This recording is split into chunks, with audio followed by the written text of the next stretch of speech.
He believed power gave him ownership, that his wealth and arrogance made the street his domain. To him, people walking there were intruders, shadows beneath his self-made throne.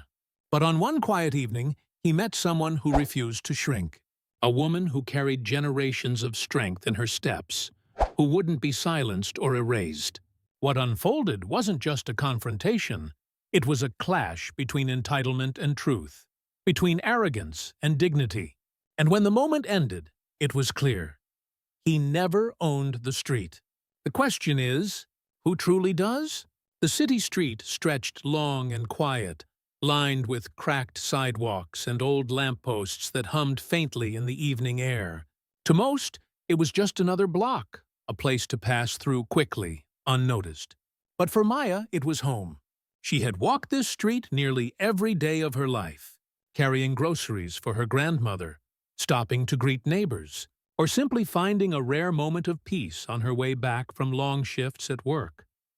Maya wasn't wealthy, she wasn't powerful, but she carried herself with a calm strength, a quiet dignity that came from knowing who she was and where she belonged. The street held memories, children's laughter, block parties, late-night conversations on stoops. For her, it wasn't just pavement and buildings, it was a thread of history, woven with the stories of those who came before her. Yet even as she moved confidently, she often felt the unspoken weight pressing in, the looks from outsiders, the way strangers tightened their grip on bags, the whispers that this wasn't a place worth noticing, unless you were there to judge it. That night, as the sun dipped low and the streetlights flickered to life, Maya adjusted the strap of her bag and walked her usual path. It should have been uneventful, another routine evening, another quiet walk home. But there was something different in the air, something heavier. Because around the corner, a man in an expensive car slowed to a crawl, his window rolled halfway down. His eyes scanned the block as though measuring it, claiming it, deciding what did or didn't belong. To him, this wasn't Maya's street.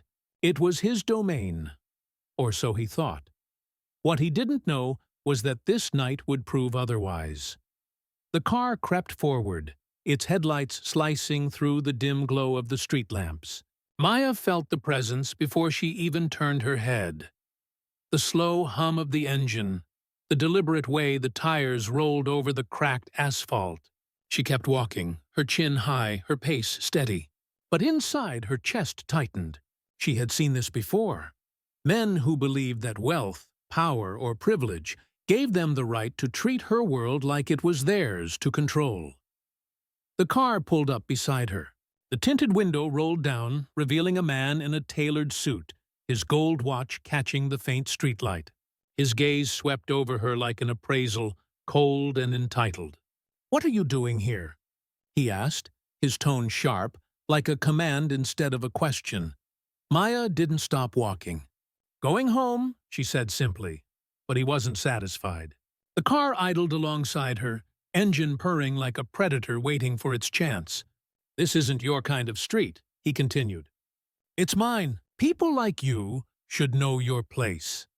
The words landed like blows, heavy with the centuries-old weight of arrogance and prejudice. Maya's fists clenched at her sides, but she didn't break her stride. She knew if she stopped, if she gave him the reaction he wanted, it would only feed his power. Still, every step felt heavier, the air around her thick with his disdain. When she reached the corner, she thought he might leave. But instead, he cut the engine and stepped out, his polished shoes clicking against the pavement. He moved closer, towering with the confidence of someone who had never been told no in his life. "Look around," he sneered, gesturing to the quiet block. "People don't care about you here. This is my neighborhood now. You should be grateful I even let you walk down this street." Maya stopped then, her heart pounding, her breath sharp in her chest. She looked at the man who believed he owned everything he touched, and she saw in his eyes the same sickness that had haunted her community for generations. The idea that money and skin color granted ownership over lives, over dignity, Over history? The silence stretched. Neighbors peeked from behind curtains, too afraid to intervene. The man smirked, convinced she would back down, convinced she would do what so many before her had been forced to do. Bow, shrink, disappear. But Maya didn't move. Instead, she shifted her bag off her shoulder and set it gently on the ground. Her voice, when it came, was steady, clear. This street doesn't belong to you. It never has. It belongs to the people who live here, the ones who built it, the ones who bled for it, the ones who refuse to leave, no matter how many times people like you try to claim it. The man's smile faltered. His jaw tightened. He took a step closer, trying to intimidate her, but his words no longer carried the same weight. Something in Maya's tone, calm yet unshakable, cut through his arrogance. Still, the tension only deepened. The air felt electric, charged with the possibility of escalation. Would he lash out? Would the bystanders stay silent? Would the weight of history crush her? Or would her defiance light a fire too strong to extinguish? The man's hand curled into a fist at his side, his face dark with fury. And in that moment, it was clear. This confrontation wasn't just about one street. It was about power, dignity, and the fight to reclaim what had always been hers. The man's voice rose, sharp and venomous, echoing down the empty street. "You don't belong here," he shouted, his face flushed with anger.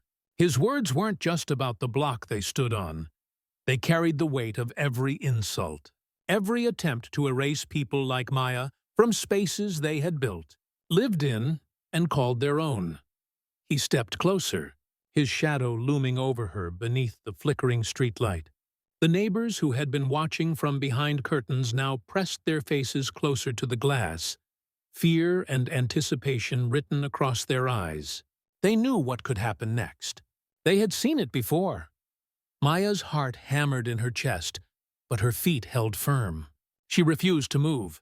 For a split second, fear threatened to swallow her whole.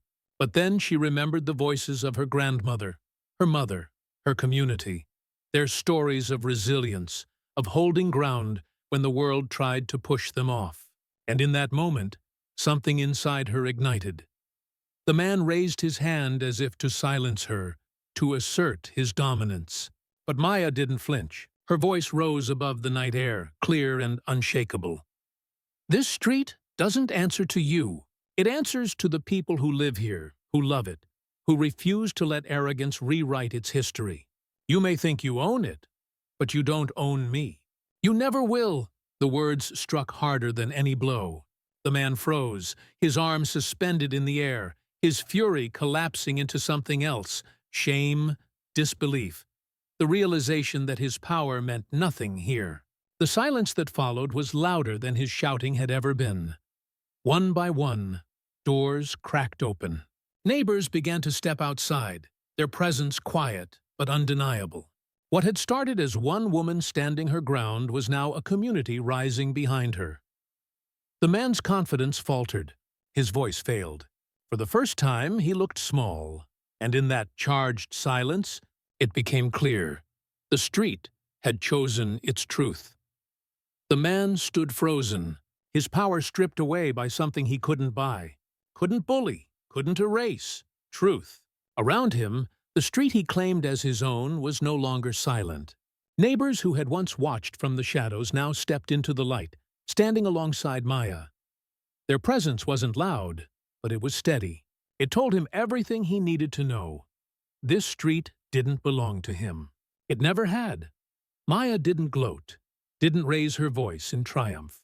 She simply stood, shoulders squared, knowing she had reclaimed something much larger than pavement and sidewalks. She had reclaimed dignity, not only for herself, but for everyone who had ever been told to step aside, to shrink, to disappear. The man turned, his once confident stride faltering as he retreated to his car. The engine roared to life, but it no longer sounded powerful. It sounded hollow. He drove away, leaving behind the echoes of his arrogance and the undeniable truth of what had just happened.